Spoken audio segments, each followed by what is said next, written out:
Hi, my name is Kaz Firpo, and I'm joined by the incredible Danny Firpo and my mother, the esteemed, acclaimed filmmaker Claudia Katayanagi. I almost gave her the wrong last name there.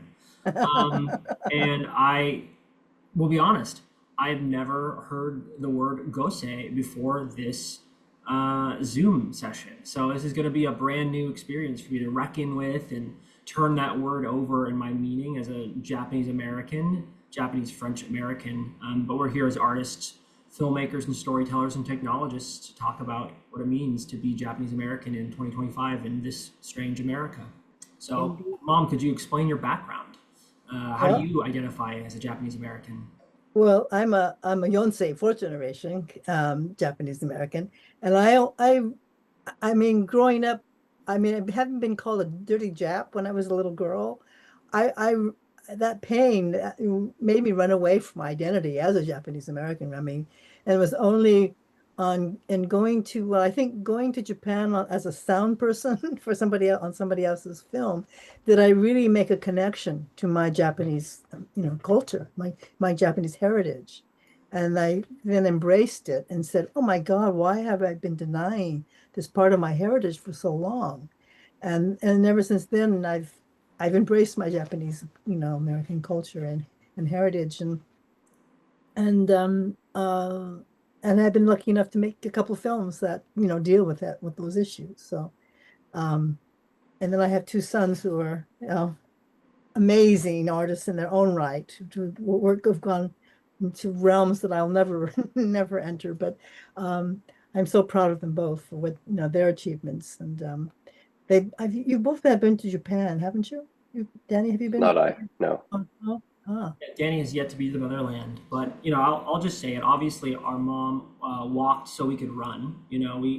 Grew up in a very strong Japanese American community because our mom happens to be the eldest of seven. So we were in a soccer team from the moment that we were born. I think there were about 27 cousins and aunts and uncles. Our grandmother just celebrated her 99th birthday last week. yesterday. In fact, it Yeah, was, okay, well, quite literally yesterday, but the birthday party was last week. yeah. It's gonna be important there.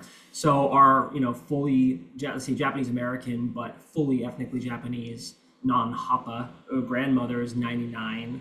We have many, many cousins. We, grew up, I would say, Americans with Japanese heritage that have embraced being Japanese American as I think the culture has embraced it, as we've begun to sort of, our generation has looked back the Goseis and started to say, okay, well, let's think about the New Year's Day celebrations. How do we find the Adzuki beans? How do we start to bring these traditions more fully into our life, and how do we celebrate them and turn them from, let's say, concepts into rituals? And then now when we have children, I have to ask, what is the sixth generation called?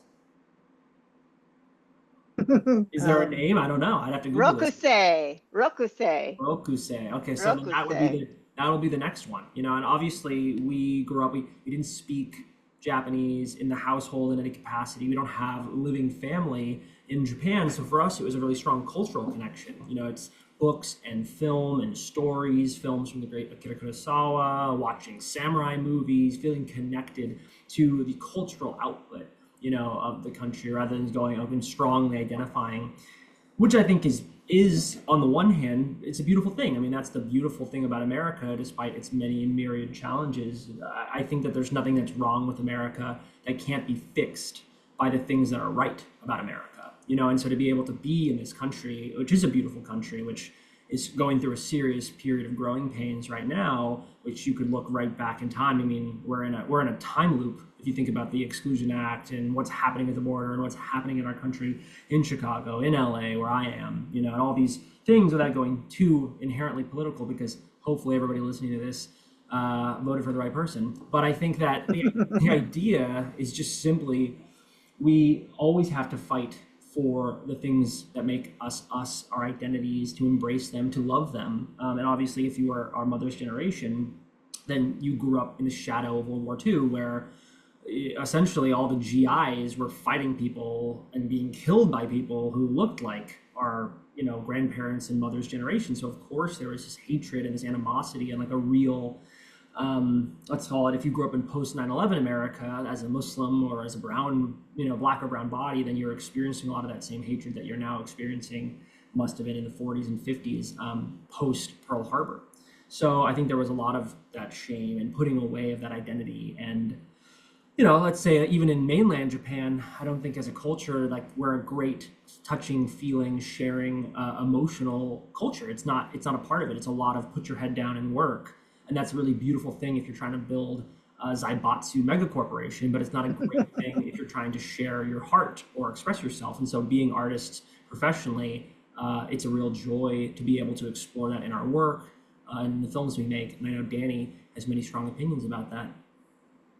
Yeah, I think like as somebody, who is a Hapa and more, I think racially ambiguous than our parents and grandparents. Something that is kind of interesting is the ability to cherry pick a little bit of that identity, to say this specific tradition is Japanese and is what I want to bring into, my own practice or our own practice as a family. And I think that, other generations before us haven't had that opportunity. And something about that is kind of great in that it is like, Kaz said, that emblematic of that melting pot of the ability to say, well, these are the things that we want to kind of keep solidified in our identity and in our background. And these are the things that we kind of do want to just liquefy and make a little bit more malleable, right, into doing what it is that we want to do. And I think that like the ability to cherry pick gives us a little bit of the best of both worlds, a little bit of that not quite outside perspective, but at least that almost third person perspective of being able to see not just through our own eyes, but through the eyes of others, where, we often get the question, what are you? Are you Egyptian? Are you Spanish? Are you Mexican? Like, I don't know what to call you. And I think that can be in some ways isolating in the sense that you don't feel like you do belong necessarily to an independent community, but in the same way is also liberating because you don't feel like you have to ascribe to a single, kind of, system, culture, organization, group, etc. And I think that's really important, especially in 2025, to avoid that kind of over consolidation of identity, which I think we're really dealing with right now as a nation. Yeah, I think that's beautifully said, and I think you the joy of it. Obviously, I think there's a famous phrase called "third culture kids," which I didn't strongly, identify with that, but it's obviously the idea you could do the math on it yourself. Is you are an American, and then you have whatever your father's culture is and your mother's culture that puts you at a third culture, and so you get to choose the things that are important to you, and I think that's emblematic of this moment in, let's call it like human history, whatever you want, apropos of America. It's like we're at a place where in not so long in the future, everybody will be a beautiful shade of caramel, right? And that'll be the future. We'll have all sort of one big beautiful melting pot, and you'll be able to choose the things that speak to you rather than be born into, let's say, a white Christian ideology or born into a specific Japanese, Buddhist ideology. Like you are allowed to be who you wish to be. And then you can find those things that speak to you, that are important to you, that you want to prioritize, that are the rituals or cultural traditions or things, like you want to get a samurai sword, put it up on your, shelf. I don't care. It doesn't bother me. You're not stealing my culture. I think I empower people that love something. If they love something truly, then that's beautiful. You see, like, one of our greatest cultural exports there are many, and when I say ours, I don't even strongly identify as Japanese. I strongly identify as Japanese American. But like a white American person reading an anime, that's a beautiful thing. Like, why would there be any sort of ownership of that? I think cultural exports are the most beautiful thing about it. To eat someone else's food is to love their culture a little bit more, to understand them a little bit better. I mean, it starts with food, it goes to art, it goes to expression, it goes to history, and the ways we identify with these different things are the magical thing about living in the 21st century, where you can access a Japanese book instantly. You could read a Japanese story. I mean, we grew up in the 90s, which was like the golden age of the Japanese export, the Japanese cultural export. I mean, it was like Pokemon was dominating the world, which just goes to show that it's still dominating the world 30 years later is just unbelievable. And the enduring power of a lot of these things, they go from feeling like, let's say, commodities to cultural pride, and you can start to identify with the things that are exciting to you. And I think that it's certainly something, just because in conversation with our culture, I think that in the 90s, it was just less of a conversation about like, what are you? Like, which on the one hand, there's like a sort of almost a nostalgia for the fact that in the 90s, it really was just like, we're all Americans. Like, you're an American, like that's what you are, and I think there was something more beautiful about that.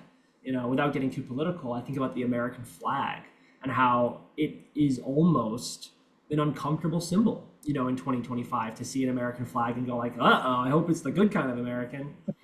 Whereas in the 90s, it was like, yeah, we're all Americans and everybody's a little bit different and who cares? And that's the beautiful thing. And I think there was less conscious thought about identity than there is now, where that's one of the byproducts of the culture wars that we've all been living through in the let's say all the early aughts in the 2020s, or let's go the late aughts in the 2020s, where it really became like, what group are you? And that was almost like an over identification process that happened in like the liberal swing. And as somebody deeply, truly liberal, protesting the war in 2008 with George Bush, like we've been in the streets for 20 years, but I look at that and I go, when everybody had to choose their camp, it suddenly made like my camp versus your camp and your camp versus my camp. And rather than just sort of going, we're all in this beautiful experiment together, and you can love the things that allow you to belong to your community. So maybe we'll talk a little bit about art and the art life, since we are both artists. All three of us are artists, and then you spend your days telling stories in this community, Mom. Yeah, well, I mean, I have the privilege of telling the history of our culture, cultural heritage through the movies that I do, the documentaries that I do, and occasionally reenactments, like get to dramatize a little bit, of the stories. But it's uh I've felt uplifted by, belonging to this community now. I mean, going to meetings, gatherings in Japantown, for whatever ceremony, films of remembrance. We go on Day of Remembrance, and we all gather, and we look. We're like, we see mirrors around you. It's like, oh yeah, I get it. Yeah. Oh, your mother was in. Oh, you went to this camp. During they were in this camp, and you kind of have this connection, just by being with other people who look like you, and that it's to me, it's been very empowering, and it warms my heart, really, to be in that. And it's not to say that, I mean, I've had a career in the film business, so I've traveled all around, traveled around the world. I've got to meet with other people, many people in so many different fields, and at the same, that to me makes me appreciate America all the more, because when you travel outside America, you realize how much we really do have so much more freedom here. I couldn't live in Japan and do what I do, as freely. I mean, okay, now they just elected a prime minister who is a woman for the first time in how many, hundreds of years, thousands of years, you know, but well, better than here in America. We haven't done that yet. Mm-hmm. And it's but I think things are changing, and I think America has an influence. Our American culture has had an influence around the world, and in good ways. Before what's going on now, we were a lot more respected and appreciated.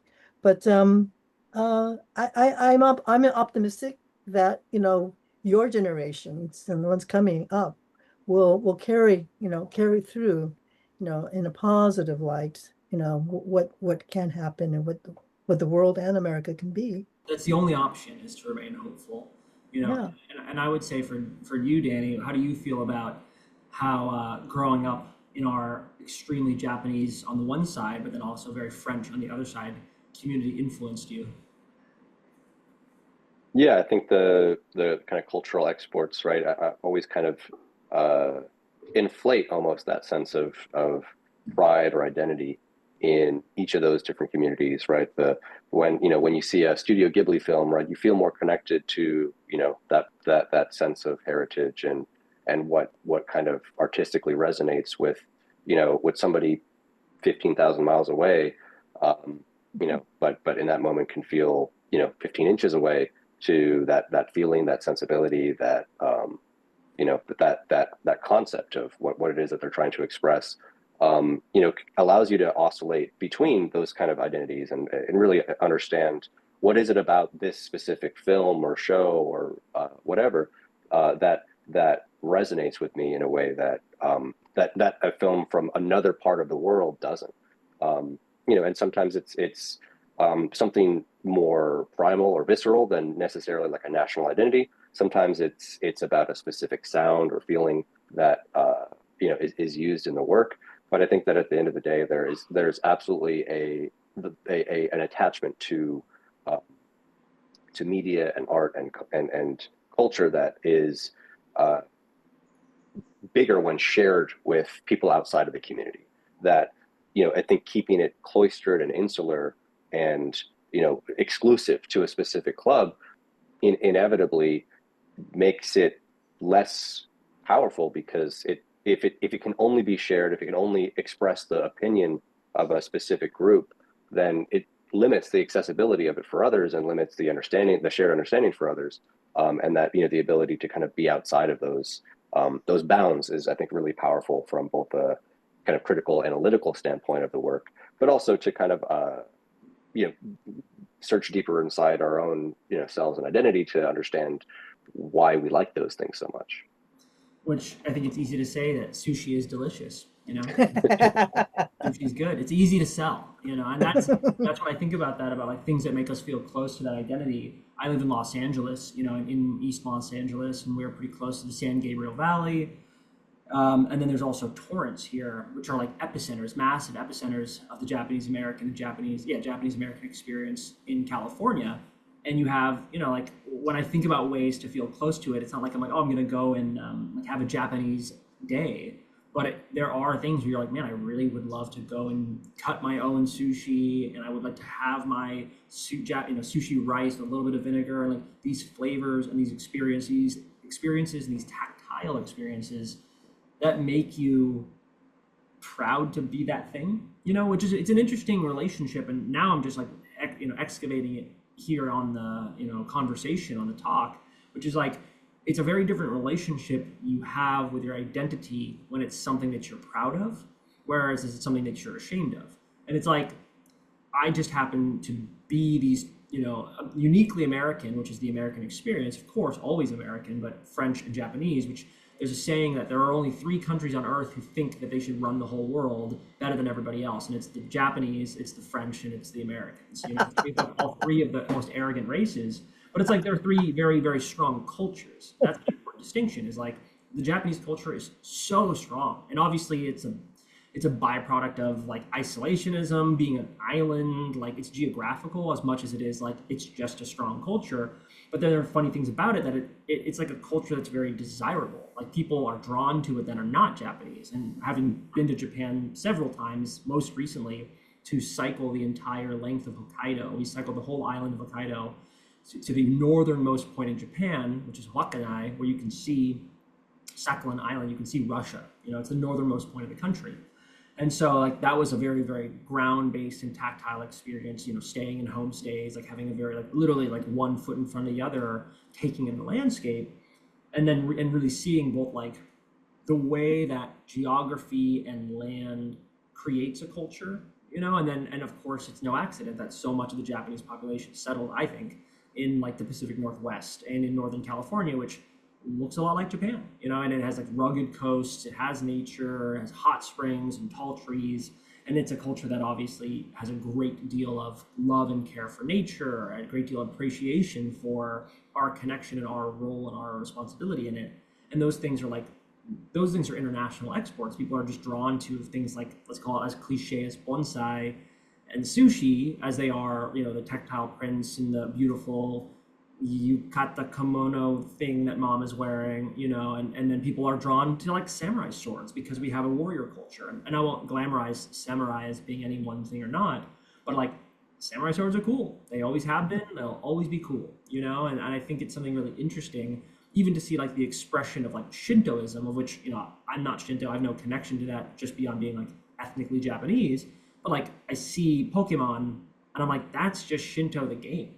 Like that's just like everything's alive and it has a spirit and it's like a little creature, and like that is the basis, of the identity of a lot of the truly, let's call it mainland Japanese experience, for which we have no, living relatives that I know of in the mainland, but we did have the great experience of bringing mom out there, on which I tried to get my brother out there as well, but to have a real, let's call it authentic experience in the country, and to appreciate it both in like the macro of like traveling and taking the trains and being in smaller towns, and then the really like full blown of being in Kyoto and being in Tokyo and just like taking Osaka and all their street food in, at full speed.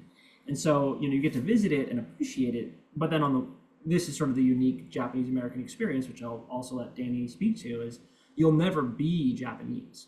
Like that's just the thing. Like no matter how you walk around in that country, like you're always Hapa. You don't look Japanese, not inherently, and no one's gonna confuse you for a Japanese person and try to speak Japanese to you.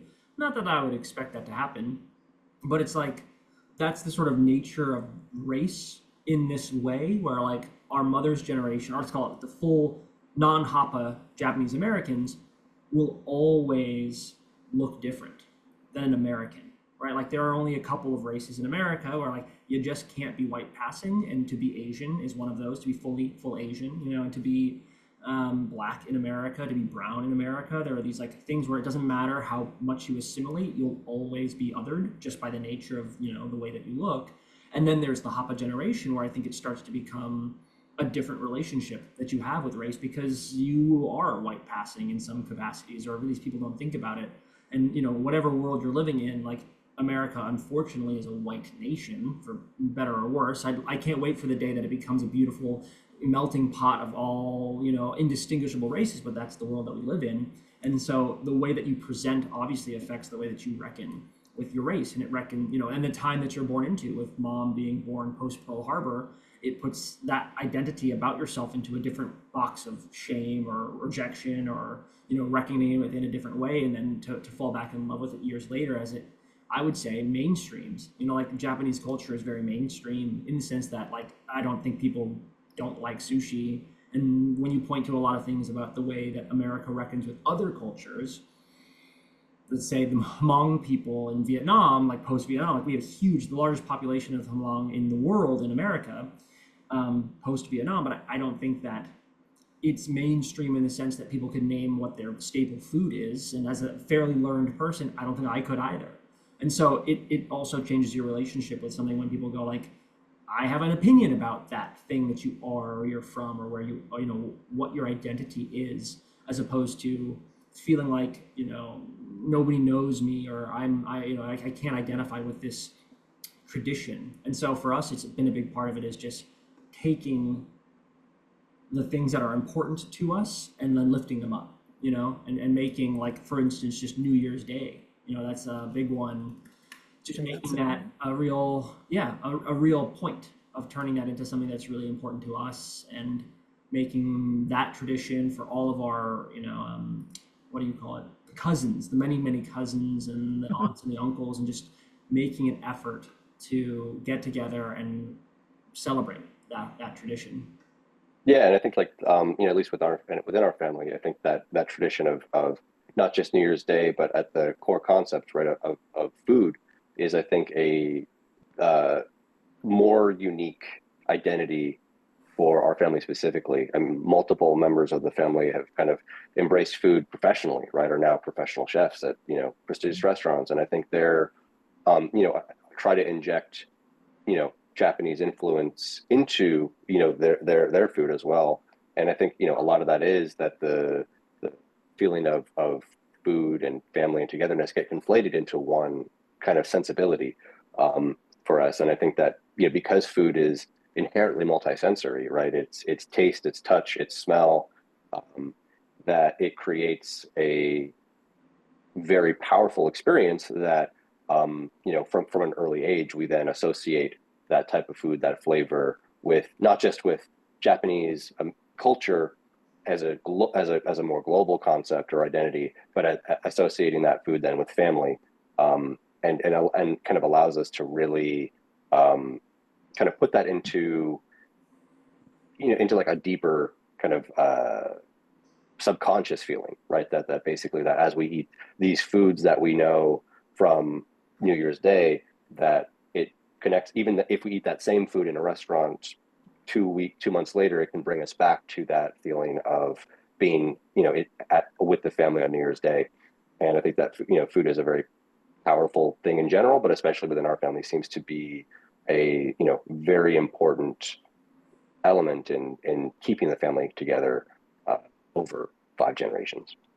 We have not yet been to Topaz, but I know that our mother has been many times and has been, made many pilgrimages, filmed it. We've watched that footage. We've seen, images from the Topaz War Relocation Center, from the camp, and we've heard many of these stories. Danny in high school made a documentary that featured our grandmother, not 99 at the time, speaking about those stories and sharing some of those stories. And I think obviously that was the genesis to then Mom making many of these stories and sharing about that experience. And we've been to, I don't know, a handful of other Well, you have been to Loop, Arizona with me. group, as well as In fact, the image behind me, Kaz shot. Mm-hmm. Yeah. That's correct. Yes. Yeah. So there, the barbed wire fence at Loop, but also, Manzanar. I've been to Manzanar on the ground and taking the tours, and so we've had, the similar experiences, but haven't walked that ground in Utah, in near Delta or wherever. We haven't had that experience. It's obviously, it's a part of, whether we chose it to be or not, a part of our heritage and our history. And certainly those who do not know our history are doomed to repeat it. And we are in that process at the very moment, repeating it. It's just a slightly different shade of skin, and I think that is the question, is how do you make people understand that story, rather than just, tell it to them? How do you make them feel it? So, but yeah, Mom, what was your experience like the first time you visited Topaz, where your mother had been? It felt, it saddened me in a way. I could feel the visceral pain. I can feel the pain, those thousands of people who walk that path. I mean, I went to the actual block that the family lived, not our grandmother, but our grandfather and your grandfather, my dad, and his family. So I found the block, the address that they lived, the house they lived in, the barrack they lived in, and I walked, I was with Toto Saito, who showed me how to get to this is the path to the kitchen, to the mess hall. And over here was the path and it was like walking that path, and was still embedded in the ground because so many thousands of people had been there for 4 years. I felt such incredible, the sadness of that, space. And it made me all the more want to like tell the stories, have other people share their stories. So it was just very moving to actually be there, to feel it, feel the climate, feel the wind, everything was just like so, like wow, wow. You relive that history, and almost. So I found it a very moving experience. And did your parents speak much about this, as you were the firstborn? So you were, you came only a few years after them spending Yeah. time there. No, they like most that generation, they wanted to spare us the pain because it was painful for them, and they lost everything. They lost all their belongings. My dad had just bought a new car, gone. Well, set up a new house, washing machine, dryers, all that was gone. They lost so much, and lost their careers. They lost, businesses. Our grandparents lost their businesses. And so that pain I mean, now I realize right now, what if somebody came in and said, you have to, you're going to go to a prison right now for 4 years and forget your house, forget everything, go. Come, take a suitcase, 2 suitcases, let's go. And you go, oh my God, how they managed to live with that and not give, so they only would talk about the pleasant, the superficial things. Oh, it was dusty. Oh, it was this. Oh, my mom was the teenager, so she said, "Oh, well, I discovered the boys," as she said in the film. So as a teenager, a different age group, at different ages had different experiences in the camp. So I could identify with all of them. Really, that's once I started, recording their stories. And so the entire, camp experience was just so overwhelming and so painful. Mm. And yet our culture is so resilient. I mean, people have now, look at you guys. You're at the top of your field. I'm so proud of you. I mean, how many people write Marvel movies, huh? Only about 36. The embodiment of the American dream, truly. Do you remember the very first time you ever heard about the camp experience, the concentration camp, the internment camps, the relocation camps? Like what age you were? Oh, I don't remember. That wasn't until, probably more like, well, probably when I went to school and learned a little bit about it and asked them, oh yeah, well, but they wouldn't never explain, the real pain they experienced. It was just to spare us the pain. It was like, oh yeah, we did this. I mean, your grandfather, my dad, was in the Tanforan horse stalls as an assembly center. And so he apparently, I learned this after, to escape the stench, he volunteered to go help build his own prison at Topaz. I mean, he was an engineer, so he could, you know, he helped build the barracks and the electrical out, So he and and but other than that, they never said. Oh, he explained he also drove the ambulance because he was a football player. He had just lost his football scholarship from University of San Francisco, so he was big and strong. So they needed big strong men to work, to work in the ambulance. So he explained that. And our mom said that her father was trained as a lawyer. Your other grandfather, who you never met, I never met because he died before I was born, but he was a lawyer, a Japanese American lawyer, and only to discover that Japanese Americans then did not sue, so there was no need for lawyers.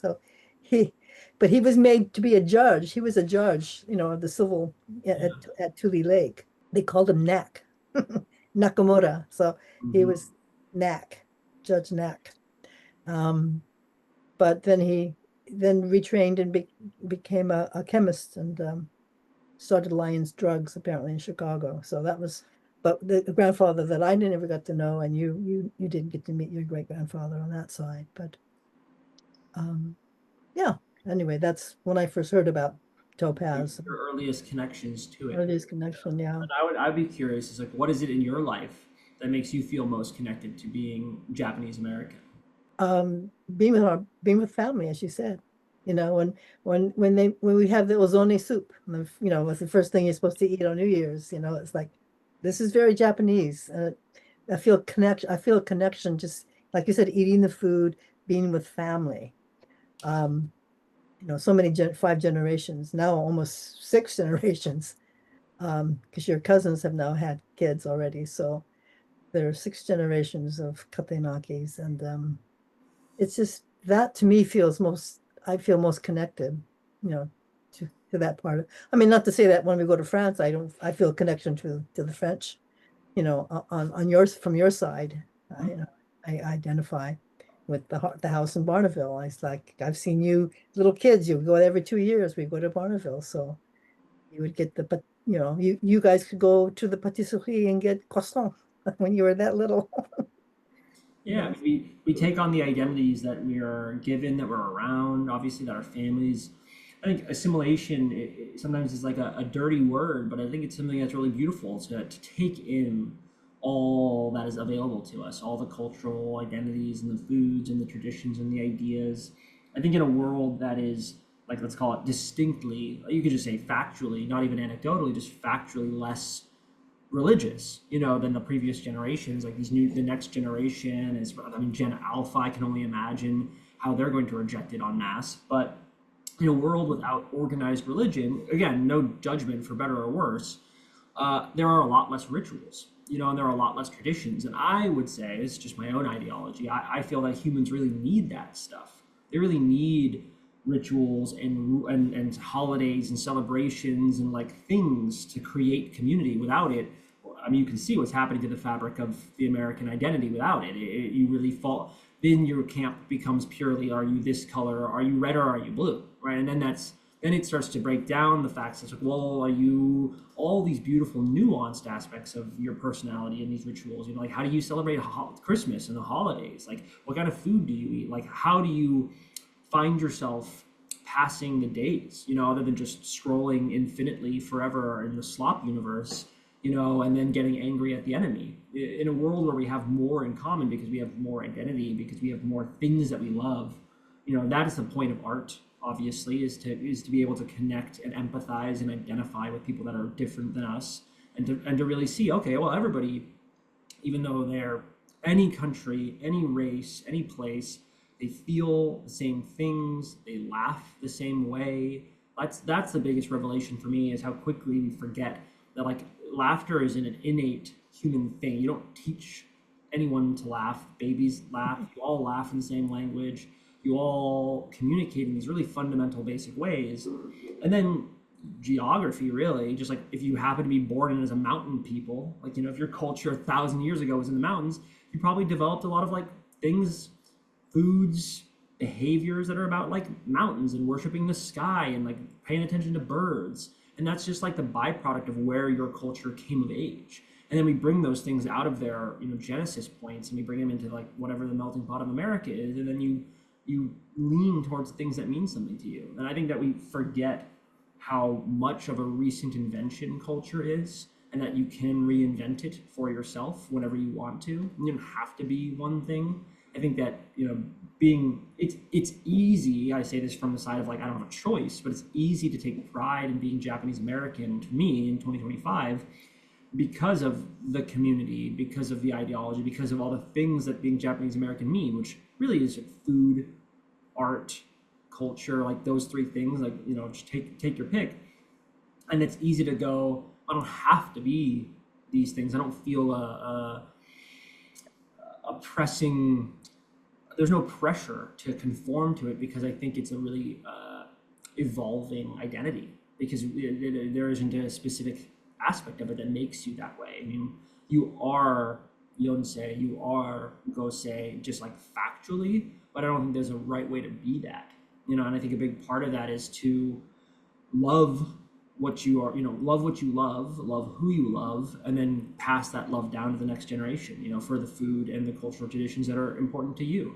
And obviously, if you don't do it, then you will be living a unmoored existence. You won't have the things to hold on to, and that's just a choice that you make. It's hard to forge traditions by yourself, but that's where it starts.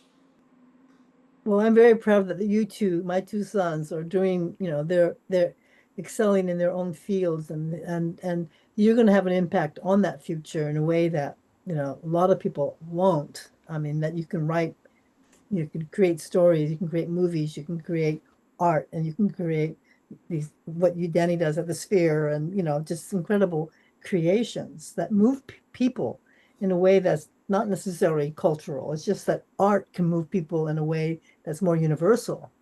And to me, that's the language of art, is, universality, that you can speak to anyone, anywhere in the world. As you said, laughter is a universal expression of love and happiness. And that you both are creating worlds that can reach people in such levels. I'm just astounded and so proud of you both.